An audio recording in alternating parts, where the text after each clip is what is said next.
Good evening, everybody. Welcome back to the Enough to Keep Going podcast. This is our deep dive episode, but overall, this is episode number 149.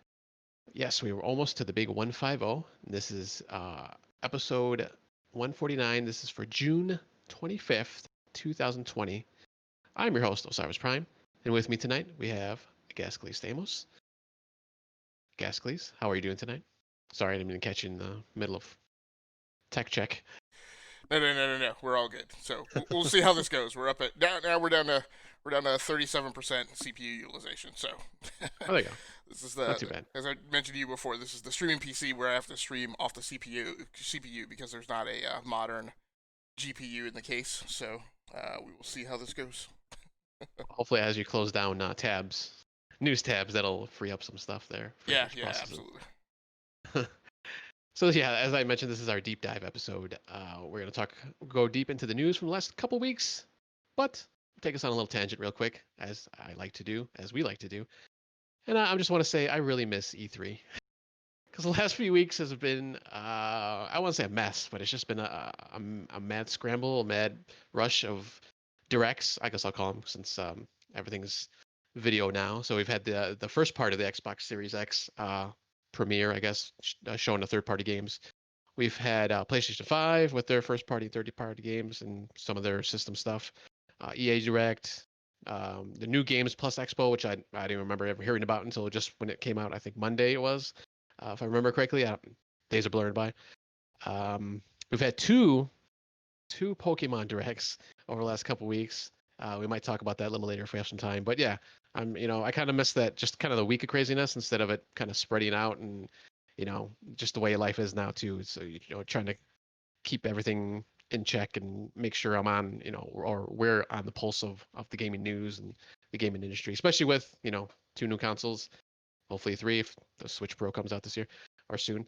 But we'll see. Let's get started because we have quite a few bit of news articles to go through here, and maybe we'll get a couple more if we kind of get through our first main section here. This is kind of our what I was going to call like kind of industry news or industry changing stuff. Gascles, I believe you have some Facebook news coming up here on this first couple articles. Oh, really? We're doing the Facebook news first. Yeah. Well, I'm going to switch it on you because I think I think it actually works. Or did you want to do the talk about Mixer? Oh, okay. Well, I mean, it kind of relates to each other, so that's why I didn't know if you want to kind of just lump them together. Yes, yeah. So we are. Yes, I'm definitely all aboard lumping them together. So the big news this week, and probably one of the biggest things discussed in streamer circles, is that Mixer is shutting down. So this came as there was a lot of controversy in the news cycle about the fact that some very popular streamers had become aware of a prior Mixer employee who made a complaint about past abuse. That apparently somebody who's probably an executive, maybe an officer in the Microsoft structure, made mention or indication that they felt that that the partner streamers were their slaves, and were responsible for doing their bidding, and that they owned their content. The person who then made the complaint, after I believe a complaint was made while they were at Microsoft, but has since left Microsoft and commented on Twitter about that they had mentioned that those comments were inappropriate, that in a boardroom of diverse members in that conference, that was inappropriate. They hadn't gotten a huge amount of support and had taken to Twitter, and that was stated as I think one of their primary reasons for leaving the company. They then took to Twitter and mentioned that again. This is an instance that happened, I think, a year ago at least, um, and then. And then Phil Spencer indicated that he also felt that behavior was unacceptable and wanted to talk to this individual. Just as all of that was going on, the news dropped that Microsoft was just closing Mixer down. So it seemed at first, I made an unlikely connection between the two, that Phil had dug into it and found that like just the whole Mixer division was all borked up and was just like, I'll just burn it to the ground. Like, I'm not going to try and fix this. That's probably not the case. This has probably had been in works for a while. So my own personal theory is that, and so I'll also say, people who had signed exclusive deals and who had been brought over from Twitch, including Ninja, were paid their bonus fees that they had been that they had signed their contracts for. So I think Ninja's was, I think, 30 million, a $30 million exclusive deal. The remainder of that deal that he had not yet been paid was paid in full. So he was basically paid to do what we think of as kind of early liquidation of a contract. Um, so of course everybody threw their hands up about how hard they had worked to become partners. The kicker in this is that apparently, behind the curtain, the deal was made that, between Microsoft and Facebook, that Facebook would pick up, that streamers would be converted over to Facebook. Now, in the midst of all this, a lot of streamers are. I don't know what the Facebook deal is. I don't know if you're a partner on Mixer, you get brought over into equivalent status on Facebook. Um, Yeah, according to the Verge article, that's what's going okay. to happen. Um, But I think in another article, think I saw that they can just go wherever they wanted to too, if they wanted to. They didn't have to go to Facebook, Correct. back to Facebook. They don't have any obligation. Many of them, one of the streamers that I follow and am familiar with, because I started following him in his very early days on Mixer, before he really got big, has come over to Twitch. Um, so as far as I know, there isn't an obligation. The problem is that Facebook gaming, and I've streamed on all the services as part of the social and cultural experiment of the last 2 or 3 years. Um, Facebook has some neat tech. There are some neat things about Facebook. There are some things about Facebook that I like from a technical perspective in terms of it is much easier to kind of go live behind, but not have that exposed to everyone. So you can kind of test out your live stream in an online environment and see and hear everything just as a viewer would, without yet going live. And then you can hit a separate button and say, okay, let's go ahead and go live. So I would, bring my stream up, roll through all my scenes, test everything out, verify that it was coming out, on the service, and then flip back to my, starting screen, and then hit the go live button. You can kind of do that on Twitch, but it's really janky how to get to that. And I don't know that I don't think that I believe that I don't think that it necessarily that you're necessarily hidden. I think it's just it's not announced. So if somebody comes to your URL, as far as I remember when I tried this, if someone comes to your URL that they normally come to, they'll see you and your stream there sitting there testing. It's just that it doesn't give off the notification that people get if they have notifications turned on. What the biggest problem with Facebook is, to me, that Facebook has a lot of things. There was a time that I thought I was going to set up shop on Facebook and that was going to be my permanent home. That it is a very naggy service. You are constantly being nagged. If you have email notifications onto your Facebook account, plus your mobile phone notifications, you get nagged constantly about, hey, you did this stream on blah blah blah date. If you had signed up for advertising or whatever, then you would have gotten like 300 more views or something like that. It's very naggy, and then because that becomes like your circle of people that you interact with, all of their channels are just as naggy or even worse. So you get bombarded with notifications about your channel and other people's channels and pages and requests to like their page and yada yada yada. People who have spent a lot of time in it have said that there's a way to manage that and turn it off, but it was just too complicated for me to be bothered with it.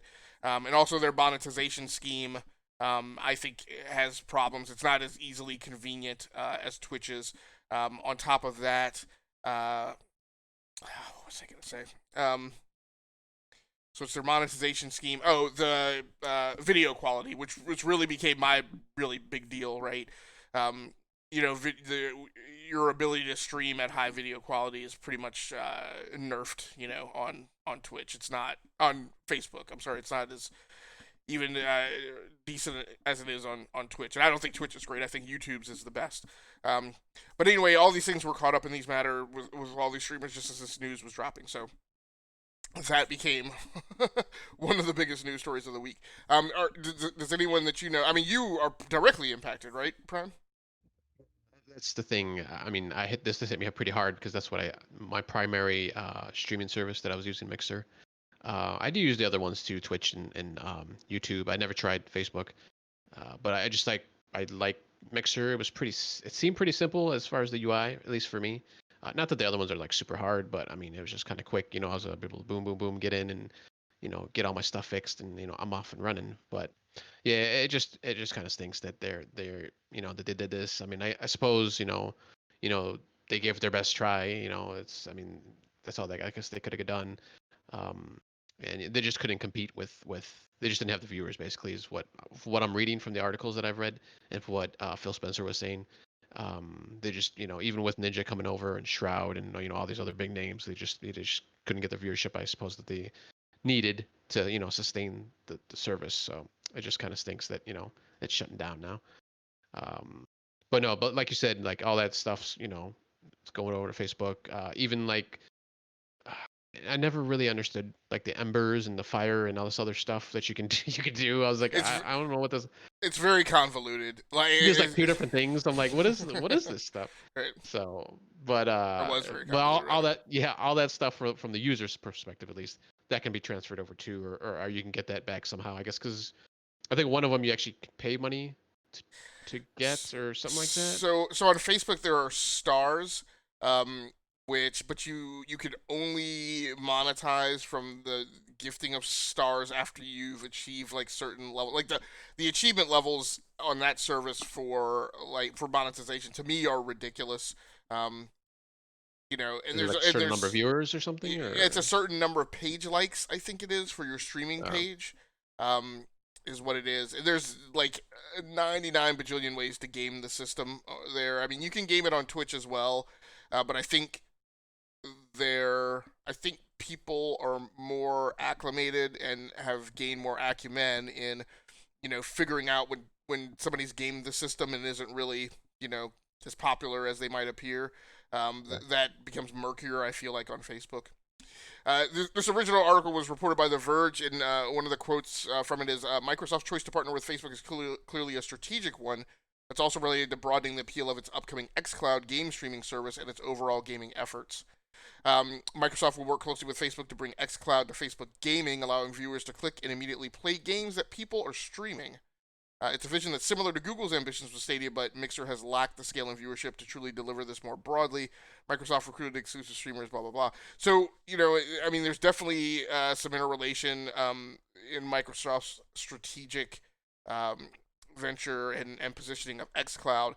If you recall, um,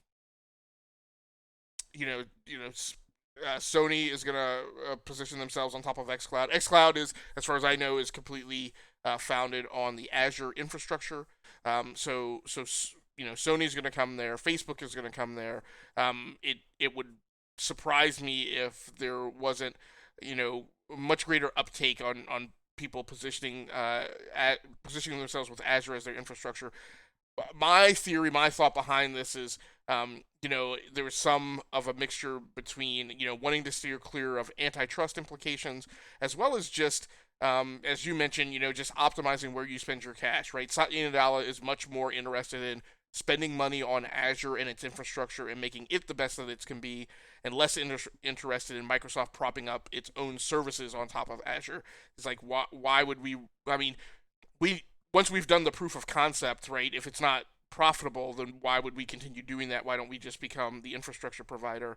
I think it gets complicated when you um, when you make games, just allow people to access those games via a cloud infrastructure. Have streamers playing those games, streaming it outwards on that cloud infrastructure, um, and then also own the infrastructure and sell people other access, like sell that access for other companies to do the same. I think having all five of those in an environment where politically people are clearly going to be people are clearly trying to make Silicon Valley a political poker chip in the upcoming election. And Google, Microsoft, I think has done a really good job of keeping themselves out of the bullseye, right? Facebook, not so much, right? Facebook has done not a great job of not staying out of everybody's reticle sites. Well, Google. that was the other thing too. Was I mean them partnering with Facebook with the way that that's going right now. I was like, why Facebook? So I don't know.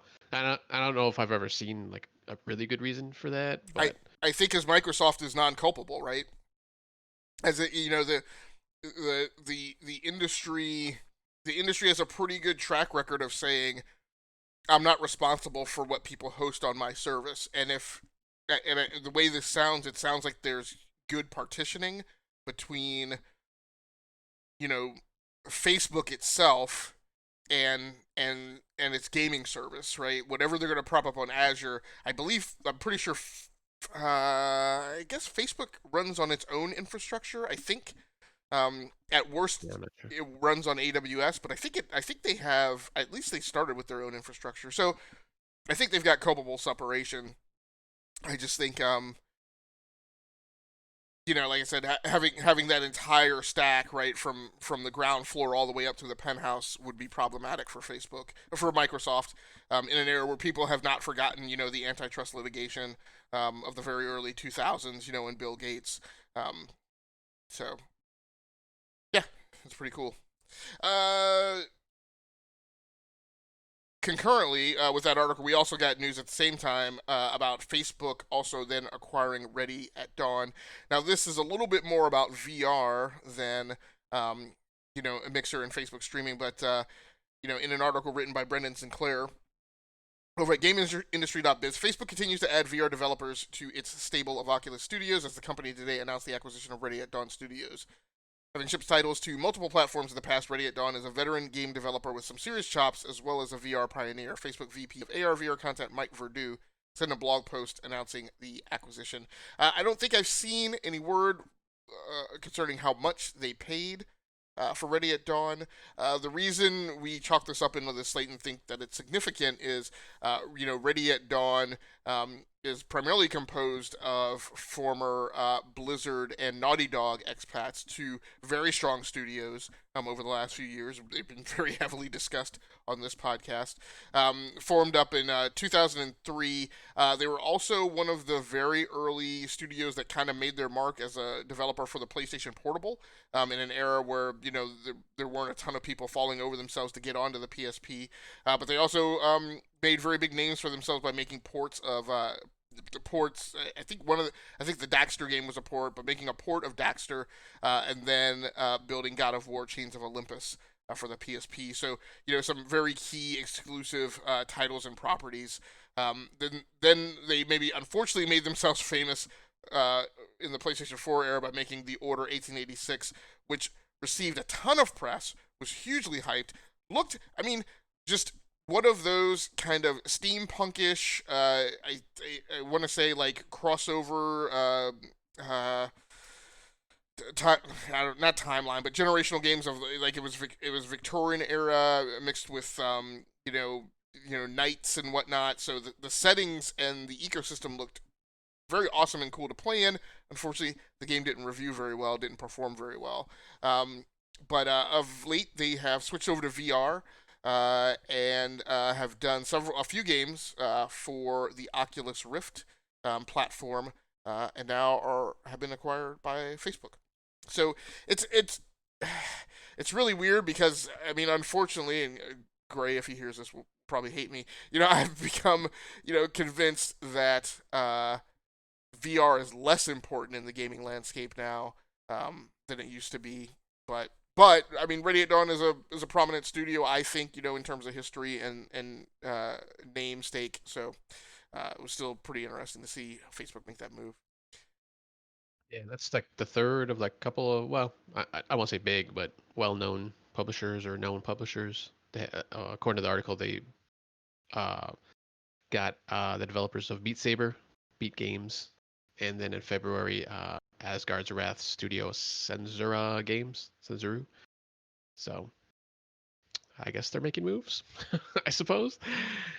But yeah, I mean, personally, I never played any of these games, so I can't really talk on it. And I don't have any VR headsets.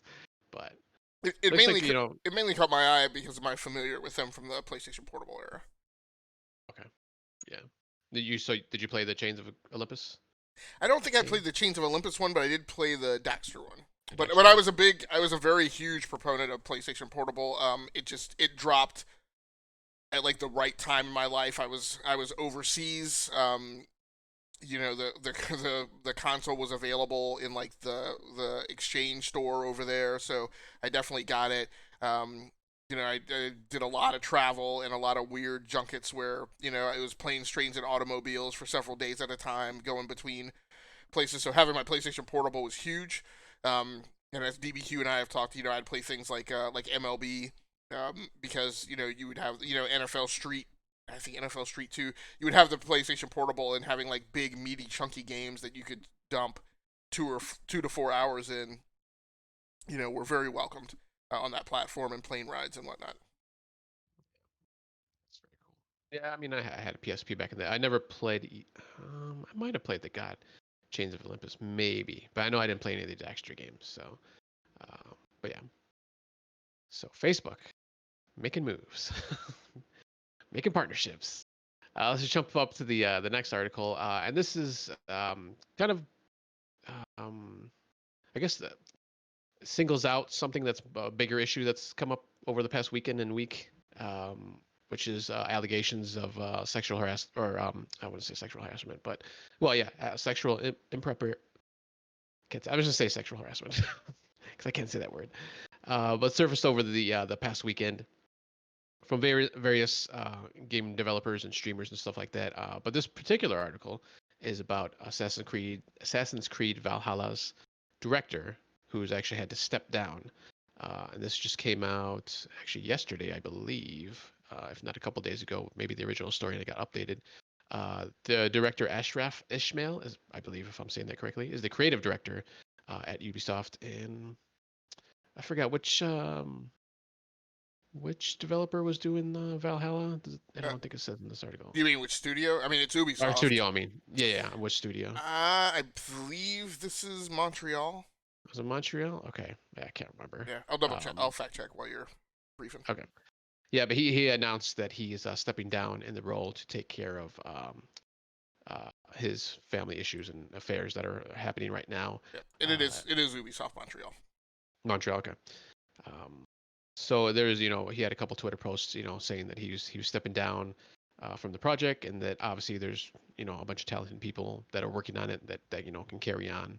Um, I, I mean, I don't know. I mean, just for the game itself, the game wise, if that's a huge hit, just because I mean, it's coming out this fall. I mean, it's a few months still, but I mean, I would think his part is probably pretty much done. The overall vision, I'm assuming, of the game.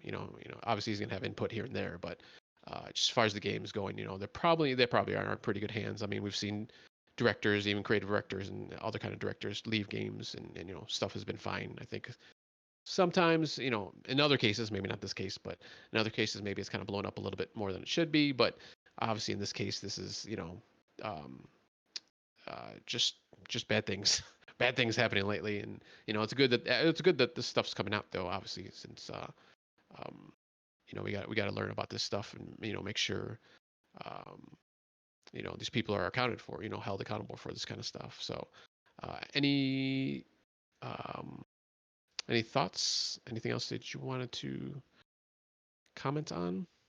I mean, I think I mean, whatever we might say about him or somebody might say about him about what actions he committed.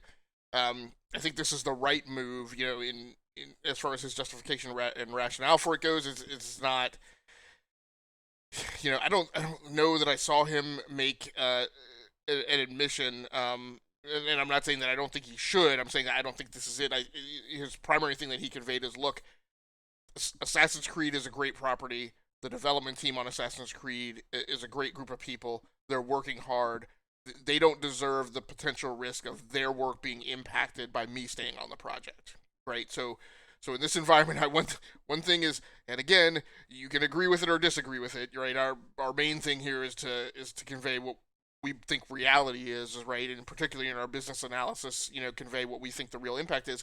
we're in an environment now where consumers, I mean, definitely social media, but let's move that aside. Like, people are voting with their dollars as far as things that they will be associated with in this current climate. Right now, we have to see whether or not that bears out and see if people are really being true. But people are pulling ad dollars. People are disassociating themselves with companies, right? Freelance, creative types are saying that they won't work for companies. We've seen. I mean, both Prime and I, have been comic book readers in the past. We've seen, the comics industry is going through its thing now, where there are creators who have cash, right? I mean, CACHE, cachet, right, with their name, and are saying, for second tier third party publishers, like Dark Horse, like Boom, like Dynamite, are saying, I will not work, right? I won't publish my works on this company, on this company's label, if they continue association with X, right? Now, again, I'm not saying that's right. There's a whole thing about, I've mentioned before how, there are formal methods for prosecuting grievances, and there are things that are lost when they get taken up by the court of public opinion. But I think the reality is that they're, also not saying that Ubisoft didn't tell right, Israel, that this is what he needed to do, or else he would be fired, which has other implications as far as monies that can be collected. But the risk was recognized that the project and the people could be impacted, and the choice was made to disassociate himself with that. This is also a thing that the accusations, at least, are blown up. Maybe bigger than, I don't know. Well, let me not quantify it. But it's not the type of case that we have seen come through before, where it is, and employees, right, making complaints about sexual harassment from an individual manager. This is a claim that this is an individual, participated in extramarital affairs while keeping, the fact that the nature of his marital status hidden from them, right? So, that's a thing, right? And so, yeah. So there we are. I think the key thing from a business analysis perspective is for everybody to realize is Ubisoft is a machine, right? If you don't understand and you're not familiar, Ubisoft is one of the most forward-thinking participants in the industry with regards to the application of personnel as resources across multiple projects. Like, I think that they are potentially the company least impacted by the current health crisis, because they already had a network set up that enabled people who worked in one location to be participants in a project with another.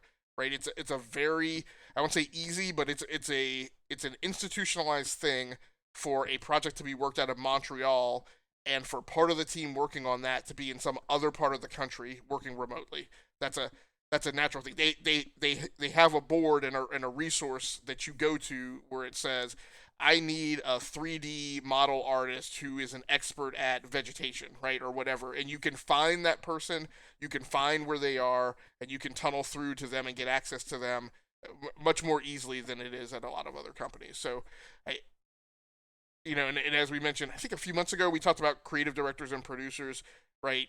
This is just like Prime mentioned, right? The creative director's role at this point is probably lessening, and it is much more so about the producer, because that's the person who's in a traditional structure is really responsible for getting the game out the door, and is really the person responsible for schedules and resources and testing and yada yada yada. So it is probably much more so the producers right now. I would be very surprised if they didn't just collapse the role of creative director, whoever the producer is right now, just gave them that role for the remainder, rather than occupy another resource like that, unless somebody just happens to be free at rolling off a project. Yeah, I think was it Assassin's Creed? I think it was, where they had, like, I don't know, an ungodly amount of, like, studios just helping them out with the game itself. Well, I that's believe it was. that's every Ubisoft project. I mean, Yeah, when you look at the credits roll on an Ubisoft project, it's like somebody from every Ubisoft studio is like listed yeah, in that credit roll. yeah. So, and not to belittle his position and say, oh, anybody can replace him, but I mean, I think anybody could replace him if they really needed to, or at least a couple people would be able to, jump in into his role. So, yeah, like business wise, yeah, I think they're going to be fine. They're not going to have any issues most likely. Um, but yeah, so and we got those two articles actually from PC Gamer and IGN. All right, so let's jump into some Nintendo news because we haven't talked about them yet. This is coming from Bloomberg. Uh, Nintendo is talking about their mobile offerings of late, and basically that they're gonna kind of scale back on what they're doing coming up within the next year or a couple years. Originally, they're thinking, this is going to be $1 billion business or growth, uh, potentially $1 billion business going forward. I think this is about a couple years ago when the president was talking. Shantaro Furukawa, I believe is how you say his name.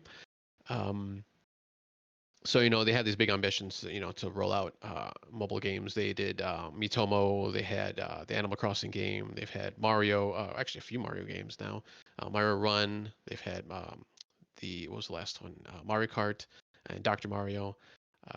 They've had Fire Emblem and Dragons. I can't remember the other one. It's like kind of Fire Emblem esque, I believe, game, which I can't remember what it's called right now. So those latter two, I believe, are probably their most lucrative and probably more so Fire Emblem out of all those that I've mentioned. And they've played around with different monetizations with each of the games. Mario Run came out with just like straight, hey, $10, give me $10 and you got the whole game. I think it was free to start, like maybe 5 or 6 levels or something like that, or that might have came a little bit later. Um, Yeah, I think it was Dragalia Lost that you were thinking about. yes, yeah, Yeah, that was the other one. and you Yeah, I think that mentioned. was like, go ahead. Did you mention Miyatomo? Yeah, that was their Okay. first one, which Yep. was kind of their me. Um, I don't even call it a game really. I don't think, just kind of like a social thing. I assume, and I play with that for a little bit. I'm not calling it a game, but I say I'm playing with it. And it just had like goofy surveys, and you had like your me that you can dress up and just kind of different stuff. But most of the other, all the other ones have been pretty much an actual game, an offshoot of something that they've obviously produced. Uh, and that's what they're kind of saying here is, you know, we threw those games out there. They did, most of them did fairly well or decent. And, like I said, Fire Emblem was probably their biggest moneymaker out of all of them. I thought I had here on the article how much that actually made, but So did they mention in this, whether or not? I mean, so their most prolific title, series, franchise, or whatever on mobile is Pokemon. So are they backing off of Pokemon mobile titles? they didn't mention Pokemon. Now that I think about it, they don't mention that in here, and I don't know if that's because technically that's the Pokemon company. It's not really Nintendo. I mean, But it's obviously Nintendo. it's but it's Nintendo. Yeah. I mean, technically, I don't know if they have some kind of like contractual. Well, obviously they have some contract something with them. But I mean, that company's actually made other games besides Pokemon, and which have gone on to other systems. Xbox had one. I think some other stuff has gone on to like PC and PS4 and stuff. Smaller games, nothing like super big, but Yeah, I for think. the most. I'm sorry. No, go ahead. I think I found the chart that you're looking for, though. Okay, yeah. So for the most part, I mean, obviously it's all just been Pokemon is their bread and butter. But yeah, it's kind of weird now that I think about it that they didn't mention Pokemon in here. So I don't. Like I said, that must be something separate that's not Nintendo because, like I said, that's not really produced by them technically. So it's a separate company. Um, so yeah, that's a little weird that they didn't mention that, but I'm assuming that's why. Yeah, Uh, I think the main thing driving this is in the current environment where mobile gaming is picking up. I think one of the articles we didn't put in the rundown tonight was about Call of Duty mobile exceeding, was it $200 million or it was 20 million? 250. I Yeah, think it was I mean 250 actually. it's some huge number. I mean, basically every big title in the mobile space is up. Um, Mhm. and granted, Animal Crossing Pocket Camp is maybe an anomaly amongst Nintendo games, but Roblox mobile is up, Rise of Kingdoms mobile is up, PUBG mobile is up 164% over the last quarter, because obviously people are at home. They don't have a lot to do, and so they're turning to video games. And those who don't own consoles or PCs and haven't been willing to buy Stadia, and didn't get into the xCloud beta or whatever, are spending their money on mobile. Mobile has really not skipped a beat in the current environment, and in fact, they've been doing really well. By stark contrast, a lot of the Nintendo games are down. So Dragalia Lost is 41% down. Super Mario is 24% down. This is year over year in comparison to what spending on those games was last year. Fire Emblem Heroes, which is really one of their big, money champion titles, is down 19%. So yeah, I think I guess I wonder if and I in a world where I don't applaud Nintendo for much. Even since becoming a Switch owner, I still find more reasons to give Nintendo negative feedback than positive feedback. I think it's very noble, and I applaud Nintendo for what they were trying to do, which is we're going to do mobile, but we're not going to microtransaction people to death in the chase for earnings. Now, with the exception of Fire Emblem, which I think has a healthy amount of microtransactions, which people spend money on, but again, even that title is down. I think it was just, I mean, my feeling is what they were trying to do was just too hard. Like, deliberately cutting against the grain of what everyone else is doing, um, trying to maintain that Nintendo mascot spirit and have those properties handled very carefully and very honorably, in a world where like if I'm a mobile developer, I would go, why am I doing that? Like I can go work for Tencent or go work for EA or Activision's mobile shop and crank a mobile game out like in 2 months, right? I'm over exaggerating, right? And not have the hassle that Nintendo gives me and make more money, right? So just like why would I bother? And I wonder if at the end of the day, whoever at Nintendo was providing that oversight was just like, this is just too hard. Yeah, and I don't know, like when they started out with the mobile stuff, they always said that, hey, we're not gonna take Mario or Zelda and just slap it on there and that's a port. They wanted to do something original with their stuff. With Super Mario Run, yeah, okay, it's a running game. We've seen those before, but has Mario in it. Fire Emblem, obviously that's something a little different. Maybe that people seen. Well, same thing. Excuse me, with Pocket Camp. Um, and I wonder if their notoriety and their what they're known for, obviously with these mascot games and just all these other known characters, that it came they kind of got a backlash, not from obviously the newer kids, because obviously, I mean, you can give a kid a Mario game and he'll get it and play with it and be fine with it, but it's getting this backlash from the older folks like us who grew up with Nintendo. It's like, I don't want to play Mario and have to pay even $10, or I'll play Mario Kart, and hey, I can only play like 3 races and then I gotta wait for this thing to fill up, or I have to buy something. So maybe that was kind of the backlash. And obviously with the newer kids coming up, they don't really know Mario like all that well. Like, yeah, my dad throws me a controller and says, "Hey, here, play this game," and I play it for a little bit. But they didn't grow up with the 8-bit and 16-bit, and all that, Well, and well, grow up with it. Swiss makes a really good point, and he caught me, a few months ago. He mentioned, my feeling was like, why would you play these games on mobile when you could just buy them on the Nintendo Switch? And he mentioned, because I'm the type of person who, like, if I want to play games, I'll just bring my Nintendo Switch along with me. He mentioned, the situations you can be in where like you don't want to be on a Nintendo Switch. You're taking the kids to the doctor's office, so you're on your phone.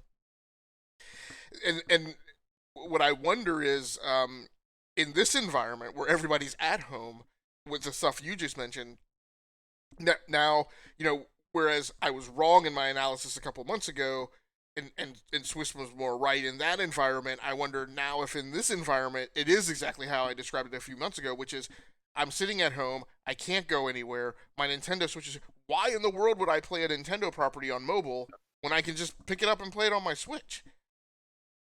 Yeah, that's basically the gist of the article and what the president was trying to say. But my question is now, once we get back to normalcy, if we ever get back to normalcy, is that going to turn around though again? And are we going to have problems where the Switch starts to die off a little bit? Maybe there's a Pro at some point, or a Switch 2, whatever the next console is going to be.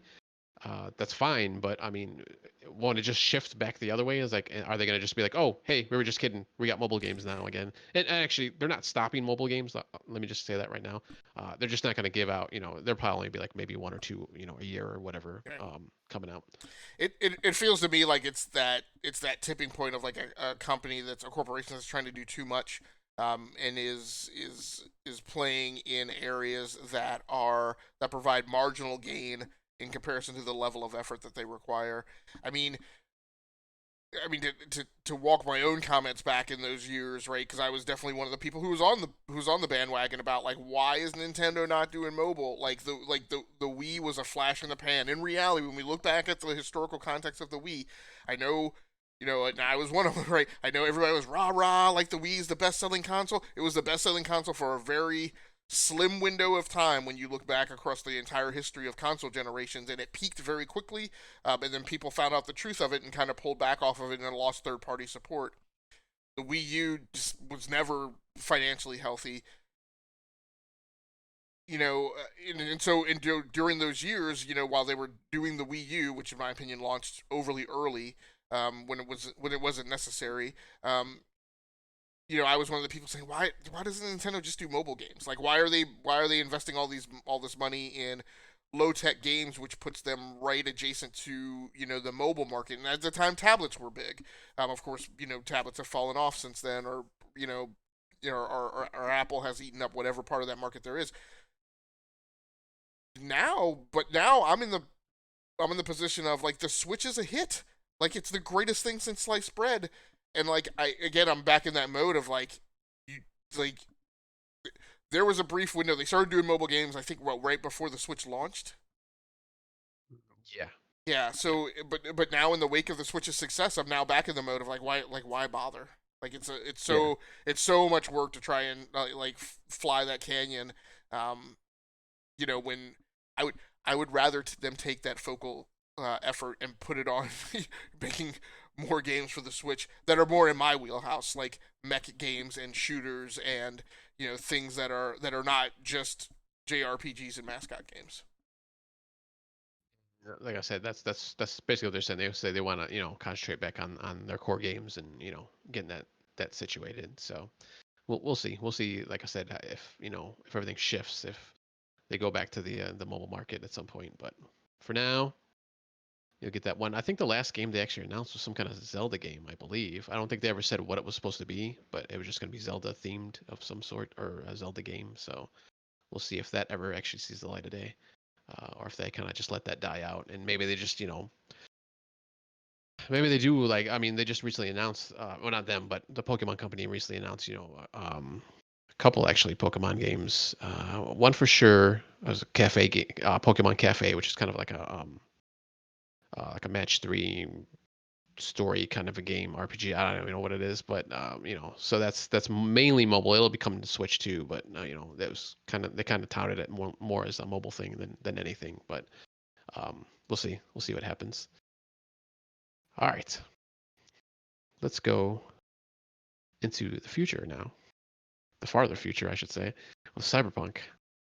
We got some news from the past week, and actually today I think there was some more, mostly like gameplay trailers and walkthroughs and stuff like that. But what do you got for us for Cyberpunk from the past week or so? Oh, you're having me do this one? 'Cause I'm really not interested in Cyberpunk. I'm interested in Cyberpunk in terms of the impact it's going to have on the industry. This is it's there's always the potential that any game that's going to come out that is going to be big, that is going to get rated highly, is a game that I'm going to play because that's what we tend to do on this podcast is try and spend some time playing all of the really good games that come out to you know whittle out you know what is the best of the really good. But from an innate desire, from a just would plunk down money regardless of what anybody said about it. Cyberpunk 2077 is not my wheelhouse, but I'll report on it because we report on it. Cyberpunk 2077 has been delayed until November. Over on Tech Radar, in an article written by Nick Pino, Cyberpunk 2077 has been delayed again. CD Projekt Red announced today on Twitter with a new release date of November 19th, 2020. And I actually happen to think that date is good because I'm always a big proponent. break-in quotation character right here. I'm always a big proponent of there being a big game release around holidays, and I don't mean Christmas, but I mean like around like 3 day weekends, or in the case of Thanksgiving, 4 day weekends. I like the thought that Cyberpunk 2077 could be like your Thanksgiving game, right? Like you buy it, you get in the car, hopefully, you know, maybe not. Maybe you get on Skype, um, but if you're stuck at home and you're not working, it's a great meaty game, right, to occupy you for those 4 days while you're at home. Back to quotation. According to the studio's co-founder and the head of CD Projekt Red, the decision was made to give the team time to balance the game and fix bugs before its release. Quotation within the quote. At the time we are writing these words, Cyberpunk 2077 is finished both content and gameplay wise, but with such an abundance of content and complex systems interweaving with each other, we need to properly go through everything, balance game mechanics, and fix a lot of bugs.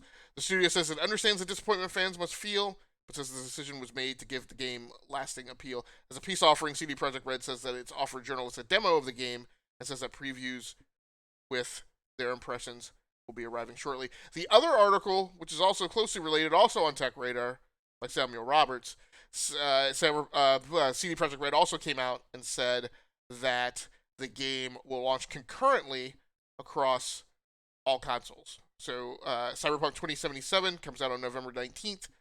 Will be, they say, backwards compatible, Yeah, I thought which that is was a kind of weird. weird. So that makes it sound like there's not 4 releases. It makes it sound like there's 2 releases that are for the PS5 and Xbox One, and they will play. It says your PS4 copy of the game will work. This is double weird. Like this is it calls it backwards compatible, which would normally mean that it was made for the new one and can also be played on the old one, but they call it the old one's copy. So the PS4 copy of the game will work on PS5 on launch day. Anyone who buys the game on Xbox One will be able to play their copy on Xbox Series X when the console launches too. It doesn't make specific reference to whether that's physical or digital. It's just a weird. I mean, probably couched somewhat coyly because they don't. I mean, even though maybe they were trying to avoid it, it seems to beg to indicate that if that game is coming out on November 19th, then the new consoles would have arrived by then. So Well, my other question or comment here is I believe they said they weren't going to do anything with the next gen consoles for the excuse me, initial release, and that might have been maybe before when it was supposed to come out, sometime this spring, I think, or maybe even summer. I think they delayed it a couple times now. But and then the other thing is it's a month. I mean, can they? I mean, yeah, I guess you can squash bugs in a month, but I mean, is it gonna? That's gotta be a huge game. I mean, this game. So I mean, I don't know how many bugs they can actually squash within that month, but I guess I mean as many as you can, I suppose, and yeah, I get it mean, going. from a software test perspective, like an extra 30 days, and I hate to, recall the ghost of crunch, but if you give me an extra 30 days and like a large number of FTEs, that's just, X times number of bugs per day, right, that I surface. So, you know, I can find them. The question is, can you fix them? Yeah. So, Yeah, I within that mean, month. Yeah. right. So, no, I think it's definitely, I mean, and, I run calculations for software tests and the number of times a test has to be conducted in order to surface a bug and ABC testing and yada yada yada, right? So I mean, again, you give for every additional X number of days you get, it increases the possibility that of X number of bugs that will be found. So I agree with you. I mean, is 30 days really going to take the game from just beneath the? I mean, so in software tests, I hover around, a requirement that there's a 92% objective, which used to be the industry standard. I don't know if it is anymore, but the notion of you run calculations to project the total number of defects that there should be in the code, given the size and complexity of the code and some other factors, and then you plan your software test cycle around the number of FTEs that you have, the number of times the test has to be run, and and then the number of days, right, that you have, the number of tests that can be run in a day. So, so everything is always around, where should I notionally achieve the 92% defect containment and repair point? So again, if they're at 87%, in another month, just gets them closer to 92%, then I think that's definitely valid. I mean, I think the whole thing about the next console generation, this has been, regardless of the health crisis or not, I think this has been all a big game of chicken. I think all of this has just been about, and everybody, is playing their cards close to the vest. I have to believe, because it's the way I would do it, right? I have to believe that your strategic plan would say, if my delay slips to a certain date, at that point, I'm not releasing it on one console because there's just a ton of inefficiencies associated with that, right? Like a release has a fixed cost, right? Like every time I bundle a software release, it costs a certain amount of hours and money in configuration management and testing, no matter what, right? So if I do 30 bugs, there's a fixed cost, and then there's some variance on top of that. If it's got 50 bugs fixed, then there's right, that fixed cost is always constant. So what I always look to is, hey, how many releases can I make, right, in a single time frame, because it's the most efficient and I spend less money, right? I got to, there's certain things I got to do anyway. So making 2 releases, is not as efficient as making 4. So I mean, I don't know. Yeah, like I mentioned before, and you mentioned actually, they, people sites today or had, walkthroughs and the demo basically of what they talked about in their Twitter uh, post.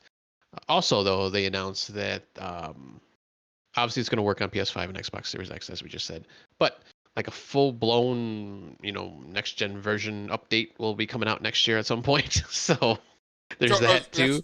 they mentioned that in the article. So okay, This is actually a different article I picked up. I okay. forgot to put it in the notes, but I remember I had saw that today and I was gonna put it in there. I just forgot. But yeah, there's gonna be like some more mind blowing, I guess, stuff that's gonna come next year. They didn't say specifically when, but sometime next year. So that seems like it demystifies the tweet, and it's really the PS4 and Xbox One X, release will run on the Xbox One Series X, right, or Xbox Series X hardware and the PS5 hardware, but it is not a 8K version with all the PS5 and Xbox Series X enhancements. That's coming next year. Correct. Yes. Yeah. So I mean, it will look better and probably play better, obviously, on PS5 and Xbox Series X. But yeah, the full blown, I'll just say update, I guess, won't come out until next year. So yeah. Right. And it'll probably impact the hardware less, right? So the PS4 and Xbox One will probably sound like jet plane jumbo jets, taking off from the tarmac. Whereas you would hope that your Series X and your PS5 would be at a solid light jog, right, to play that game most of the time. Yeah, hopefully. We'll see how these new systems sound. I know that was the big thing, I guess, this year. Xbox One, it was actually pretty quiet. I barely hear the fan going usually. So PS4, I think sometimes, I guess, gets kind of loud from what I've heard here and there, but I think it depends if relatively you're on quiet. a. Yeah, I think the PS4 gets hit hard with some of the later generation games. But if you're on a PS4 Pro, I don't think you have that problem. Yeah, But I think so yeah, many it'd be people are on the PS4 that they do. yeah. All right, so maybe Cyberpunk is letting us know when these next gen titles are going to be coming around. Well, that's what would you say? It was June. I'm sorry, November 19th, right? November 19th, yeah. I could Well, see it coming out in the beginning of November. I mean, it's not too yeah. far off, I suppose. I, First, second week, I mean, if they're saying that they're going to launch, or a day and date, possibly, as it Cyberpunk.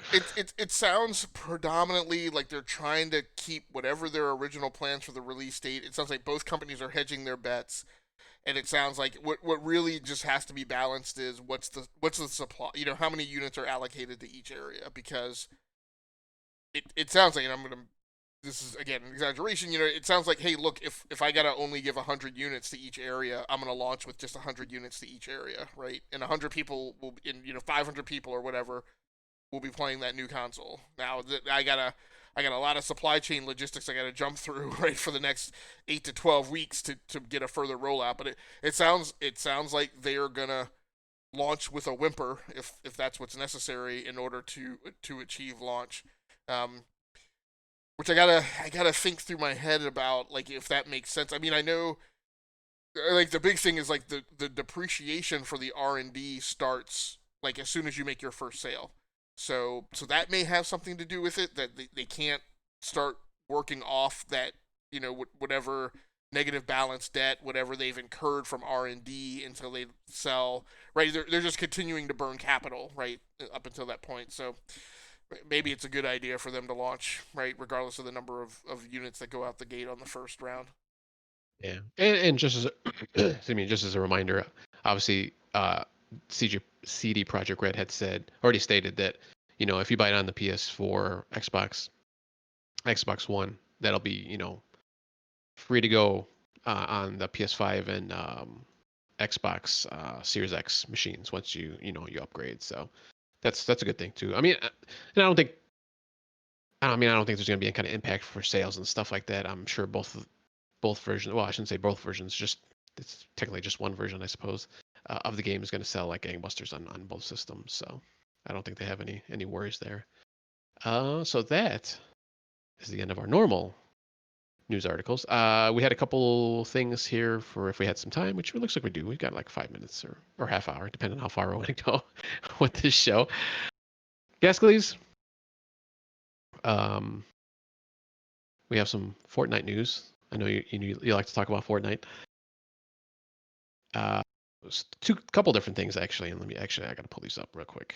And I don't know if you wanted to talk about these. I'll go through them real quick right now. No, go right ahead. I talk about Fortnite, but I am definitely a fair weather fan and a layman in comparison to the amount of time you've spent in the game. Yeah, so a couple things here coming up. They're doing movie nights now, evidently. So this is just announced a couple days ago, and they have obviously different modes, duos, trios, and squads and all that kind of stuff. They have creative where you can build your own basically map or play within a map area and build your own stuff. Um, Battle labs, which kind of came from Playground, which is you kind of just fool around in the basic map that's out there now. You don't really do anything, too crazy. You can do just normal building. You can't like lay down buildings and stuff like that in like normal buildings.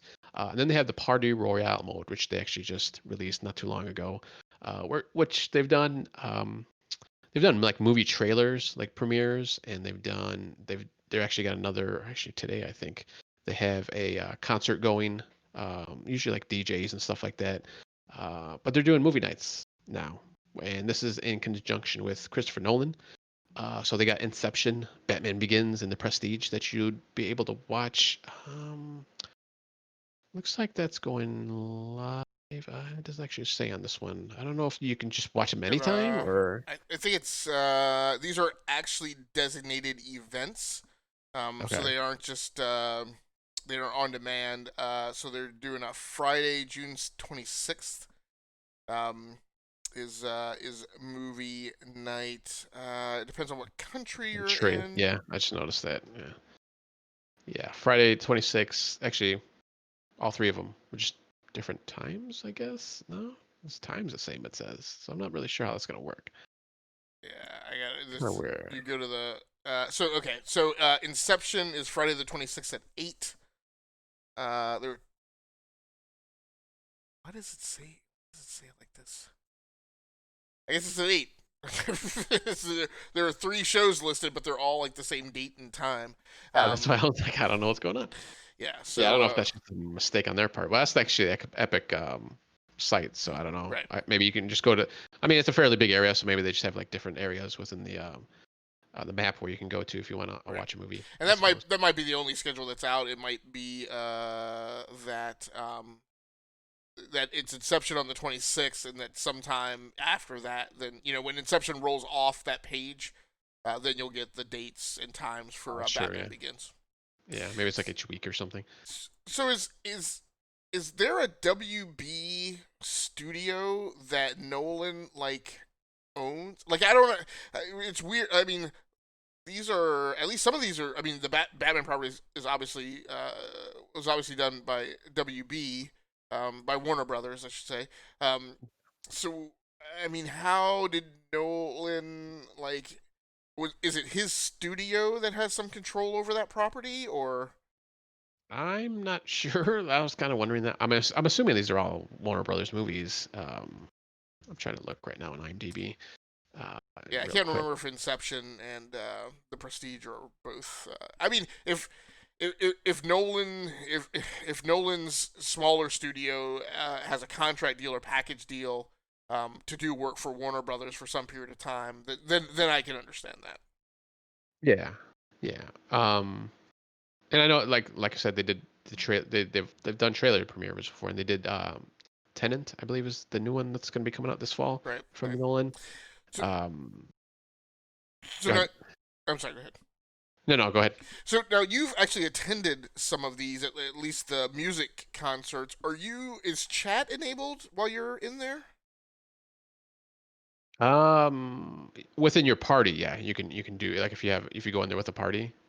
I don't Okay. know if you can just chat with anybody normally because usually I'm with somebody like All right. when I go in there. So then there would be a purposeful, an advantage to doing a movie night in Fortnite because you could um, go in with a party and you guys could do your own like Mystery Theater 3000 right while the movie's Yeah, playing and you could hear both the movie audio or the music audio in the chat.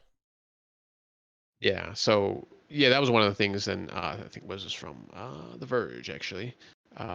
That's what they're kind of talking about. It's like, hey, you can sit there with your buddies. Obviously, with COVID, you can't really go over to each other's house normally unless you're like see each other all the time. I suppose you can. Yeah, that's no problem. But this is another way for for people to try to watch a movie together. And obviously, these are old movies, but still, it's kind of cool. And I don't know, like since they've never done movies before, as far as I know, I don't know if you can like if you're just like stuck there in the section or if you can move around. I mean, that'd be kind of annoying to me. Obviously, with an older movie, maybe that's they don't really care. It's like here, watch this movie. You can do whatever you want. So we'll have to see. I don't know. Maybe I'll try to check it out, but we'll, we'll see what happens with this.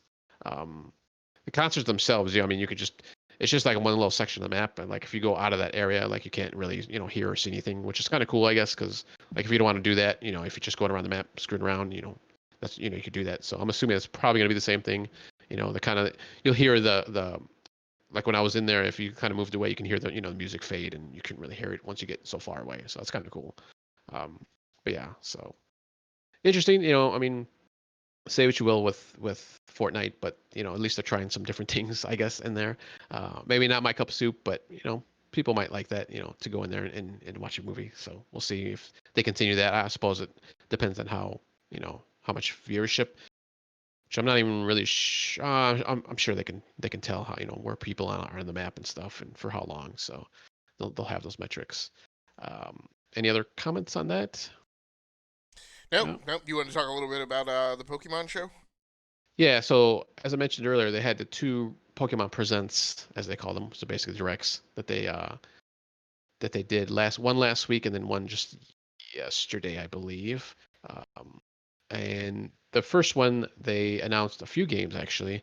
One I mentioned, Pokemon Cafe, a new Pokemon Snap, which I know everybody was excited for, which is an old, I believe a Nintendo 64 game where you kind of you're like on a rail, like almost literally in the game where you're on a rail, like a little cart that you go around this island or islands, and you just kind of take pictures of Pokemon, and you can um, discover different ones, and I think feed them and stuff like that. I think I played it for a little bit, but I don't really I didn't play it all that often or that much. There's another one. Shoot, what was the other one? Pokemon. Um, They mentioned the Isle of Armor, which is the first DLC for Pokemon Sword and Shield, which actually is out already. Um, and I thought there was something. Oh, it was Pokemon Smile. Which I didn't. Some kind of like kids app. Really, it wasn't really a game. I don't think. From what I saw, and unfortunately I didn't get to go back and take a look at it. So they just showed like the mother trying to wrangle her kid to brush her teeth or brush his teeth. I forgot if it was a boy or girl. And then she pulled up the app and showed like Pikachu or something brushing his teeth. So then the kid did it obviously. So put out to Pokemon Smile. That's available on iOS and Android right now. Pokemon Cafe, I believe, just came out. I think it was yesterday, if I remember correctly. Um, and that's also on mobile and on the Switch. I haven't had a chance to check that out on the Switch yet. Pokemon Snap, they didn't give any kind of date yet for that, so we'll have to see about that. And then this week, yesterday, they to much fervor, it looks like, on the internet. I know that's surprising.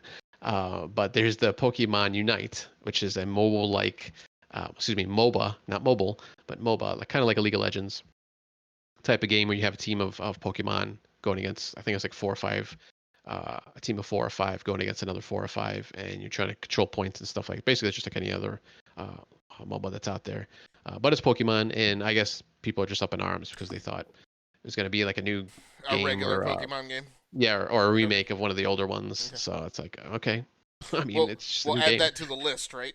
like, it's you should definitely know if you're a publisher or a developer now that like the worst one of the worst things you can do is announce a mobile game in your franchise when there is not word on when your next full size console or PC release is going to be. That's just bad. You should just keep that to yourself. Um, you know, there's no need to have a press conference or include the announcement of a mobile game, um, or have any kind of leak associated with that. You're just setting yourself up for bad. It's surprising though that people are aggravated about the new Pokemon being a MOBA. I guess because MOBAs like the reality is I think MOBAs play best on PC. So, um, is it? But it's not a mobile game, right? So is this a MOBA that you're going to play on consoles?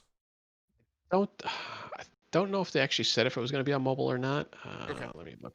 I'll look real quick here. But yeah, I guess it was like I don't want to say review bombed, but it was got the thumbs down on their YouTube channel. Is like the worst um, video that they've ever had as far as like dislikes or likes. So, um, which okay, all these people that are arguing about it, I'm sure they're going to be buying it anyways.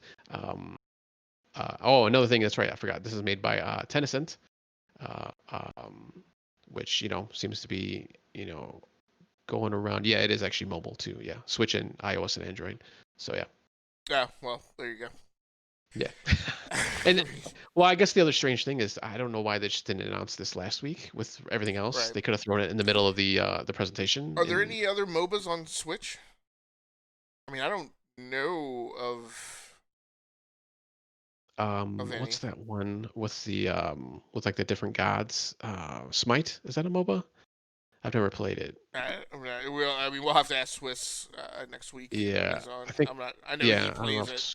I think DB might have played it too, but I don't think Okay. he's gonna be on next week. But yeah, yeah, nothing off the top of my head that jumps out. I mean, there might be some, but none that I'm aware of right now. So yeah, I don't know, but I guess we'll find out with this one. I don't think there's any date yet for this one. Yeah, they didn't have any kind of release date or window or anything like that. So probably maybe next year, maybe this year, because they haven't really announced any Pokemon games for this year, which is kind of odd because usually something's out.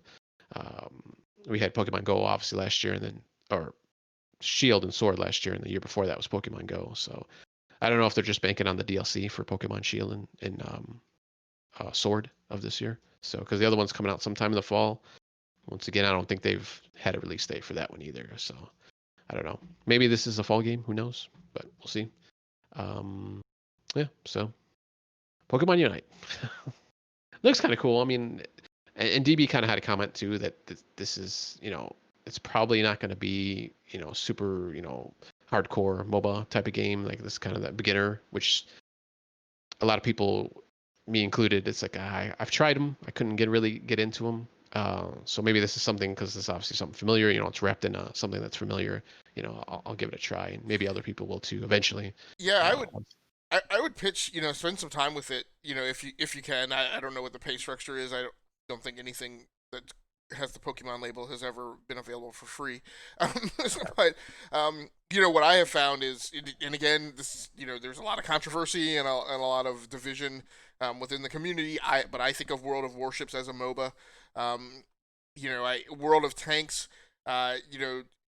It's look. I don't know if it's a MOBA, but it's definitely not a shooter in my opinion. Like some people refer to it as a shooter, and I'm like, no. I mean, they say it's a glorified shooter. Well, I mean, you could slap that label on anything, right? But my point is that it's clear that to me that games that are in genres that you may not be onboarded with, is being in your on your palette, you may still find them appealing if they are of a subject matter or content that appeals to you. So, if you are deep in that Pokemon world, this may be like the gateway drug that gets you into MOBAs. Because then I'll also say, once I mean, now that I'm in World of Warships and I find it enjoyable and I understand some of more of the paradigms and designs and approaches to MOBAs, I would, if I could fit them into my schedule, I would definitely play them more. Like I would definitely be interested in Dota, League of Legends, but I just can't figure out a way to squeeze in a game that would probably be tough for me to onboard in comparison to other players that are already flooded in there. But it might be worth it, for a new title with not tons of people on board yet. Yeah, it's kind of like the same thing that happened with Mario and Rabbids, where it was that it's a tactical role playing game, turn based role playing game. Something I never really played before, but because I had the Mario wrapper on it, I was like, oh yeah, I'll try it out. So, and I enjoyed it. I liked it. Kind of hard for me, and maybe just because I'm not used to that type of game at the time. But like I've gone into other games, since then. So it's like you said, it's that gateway drug. Right. So I we'll mean, see. hey, there See was what happens. there was a time I couldn't stand RTSs. Didn't get it. Didn't like Mhm. it was lost on me why they were so popular. Um, but I played ground control, and that like took a slightly different spin on it and made it all about tactical, and not about resource gathering, and that got me into the ecosystem, and then I found myself able to more easily on board with things that included resource gathering. All right, cool. And also with Pokemon Unite, since it's on Switch and iOS and Android or mobile, will be cross platform playable. So that's kind of cool too. So So that's another reason people don't like it, to reveal this probably. secret. But like, if you're on Switch and you're playing against people on mobile, you can smack some people around, like when you're on a controller and everybody else is using touchscreen.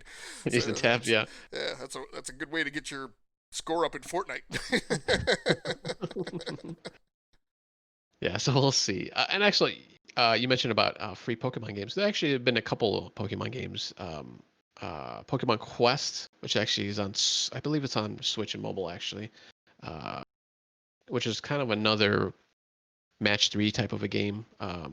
Free to start. And I know Nintendo's released a few of those actually on the Switch. Not so much on mobile, but and I believe Cafe. Yeah, I believe Cafe too. The Pokemon Cafe was free to start, and they actually said it was free to start. So I would their still their words. I would still say that those things are just there to make up for the shenanigans of like double charging you for Pokemon Sword and Shield. I don't. Those are it's kind of like I say like Training Day is like the sympathy Oscar for Denzel for like movies he really should have earned the Oscar for. That's kind of the way I feel like about those free mobile Pokemon games. Yeah, I mean that's pretty much all those free to start games. So we'll see. All right, and that's all I think we've had. Unless you had anything you wanted to jump into as far as news stories. Now, do you want to brief the picks plays and talk about who's on the schedule for next week? Yes. So space. I'm gonna try to put my best Kirk impression. Space, the final frontier, with the reveal of Star Wars Squadrons this past Monday from EA Play. Once I mentioned this earlier today, the heart of games and the black of space is certainly rekindled. You don't have to fly if you don't want to, but you need to go about traveling where no other person has gone before. Play anything in the space setting and tell us about your heart's nostalgia for future or pasts. 'Cause remember, kids, Star Wars is in the past, says it all in Open and Scroll, that take place beyond the speed of light. So, Mr. Gasclees, you're going to play or go back to Star Citizen. Have you still been playing it off and on? It's Or is that a we'll loaded definitely talk question? about this more than GS. So the way I do it is, and I think there's a strong contingent of the community out there. The way I do it is I have some triggers in like my time management schema that say, hey, go back and check out Star Citizen. And if I play it and the game is playable, I stick with it. If I discover like a game ending, scenario ending, play session ending bug, like I get on a tram like the last time I think I talked about it. Like I got on a tram, I went to a new city, and then I tried to leave. the metro station and the tram. Like I kept getting stuck at the station, so I was like, I'm done. So that so yes, I play it. Sometimes I only play it for like an hour, hour and a half, and then I'm and then I check it out again like 3 months later. So yeah. Okay. Nice. DB is going to play No Man's Sky in PSVR, so that should be interesting. And then I'm going to either play No Man's Sky also just on Xbox, no VR, or the Outer Worlds, which I actually been playing on the Switch now. So Okay, so that's what I was, so it has released on the Switch, and yes, it yeah. plays well on the Switch because I have I'm so I'm gonna be breaking the Switch out of the box. It is not gonna be relegated off to the ether. But I've determined that when I go back to the Switch, I'm not playing past PC ports like Metro 23, which caused me to bounce off consoles in the first place. Current multi-platform releases might still be in the window though, depending on your report out from Outer Worlds. I'll wait until next week. It's good and bad. Not terrible though. Okay. I'll say that for All right. sure. Are the bad Switchisms? Because that's the question. Just graphic wise is the bad. Okay. Gameplay is fine. So I'll I say can that. deal with the graphics. It's the Yeah, gameplay screeching stuff that bothers me. and it depends kind of how you play too. And like I said, I'll report on next week. So speaking of next week, is our GX episode number 150 for next week, hosted by one Swiss Guard and myself, and I guess Cleese will be the co-hosts. So please check us out next week. Same time, same channel. I guess it's a channel, it's Discord. So that's it for tonight. Thank you, Cleese, for being with us tonight for episode number 149. And please be safe out there. Take care of yourselves. Stay inside, play some games, because that's all we can really do right now. Or work, I guess, if you want to. That's fine too. Or play games while you work, like sometimes I do. Possibly. Please, thank you. I am Osiris Prime. We will see you next week. Hey, Take care. just before you outro, I apologize. We were heading towards wrapping up here. It looks like somebody just dropped a comment Okay. in the chat that I want to read out before we get out of here, if I can see Sure. it. Go. This may be an unpopular opinion, but I think Sony. This is from user DarkStage9117 on Twitch. This may be an unpopular opinion, but I think Sony and Microsoft should have held off on releasing the PS5 and Xbox Series X until late next year. Yes, we have the One and PS4 for years, but the first few games we have seen for the new consoles are basic ports of Xbox One or PS4 games. Yes, GTA 4 is popular, but in all honesty, I did not want that again for the third time. And I think I'm sorry, so that's GTA 5. Yeah, that's something we'll definitely dig into as we go throughout the year. The question of, as I mentioned, like this game of chicken, right? Is it, as we get closer, we're gonna, and as we see it happen, we're definitely gonna, it will definitely be part of our dialogue and analysis with viewers and listeners. Whether or not it was the right thing to do. And yeah, I kind of feel the same way that Dark Sage does, but then I just, again, like I mentioned before about, like, starting the depreciation clock, which is a financial impact, but just like, as an engineer, let me tell you, as an engineer, the worst thing you can have happen is to work and work on something and then have to hold your, like, I worked on an application that was ready to go, and then the place we were delivering it to went into a change, and like the technology stack we were built on, like they were holding off on approving that, and like the things that we had dependencies on, like I went into a holding pattern for 6 months, and I'm like, I'm done. Like this code is just sitting on the shelf, and that's one of the worst things that can happen. So, it'll be interesting, very interesting to see how it plays out. Thank you very much, Dark Sage 9117, for coming through. We appreciate that comment. Yeah, thank you. And it's hard. If you think about it, yeah, obviously they've been working on this for years. Uh, they've already started their marketing. I don't think they can at this point. I don't think they can delay it right now, unless like the economy, like totally tanks. Obviously stuff's bad now. A lot of people out of work, but I think they kind of have to go with it right now. And it's the dynamic of change too. Like I will attest to this. Very many times it's like if I want people to change, if I want a customer, an organization, or whatever to change, like I will force that change. Like I won't delay it. So if the objective is for Sony and Microsoft to push the development community and publishers over the edge and get them onto the new platform, right? We talk about like the Windows 10 rollout. Like, the way to get uptake for Windows 10 is to say you're no longer going to support Windows XP, right? Like, until you say that, it's not, people aren't going to move. So, I mean, this could very well be an instance of that too. But we will talk about that as we go on throughout the year. Yes. Oh yeah. Oh yeah. It's gonna come up a lot, I'm sure. Especially when we have Xbox's second half, their first party stuff coming out next month, their showcase. All right. Once again, Gascles, thank you for being the co-host, and we will see you next week. Take care.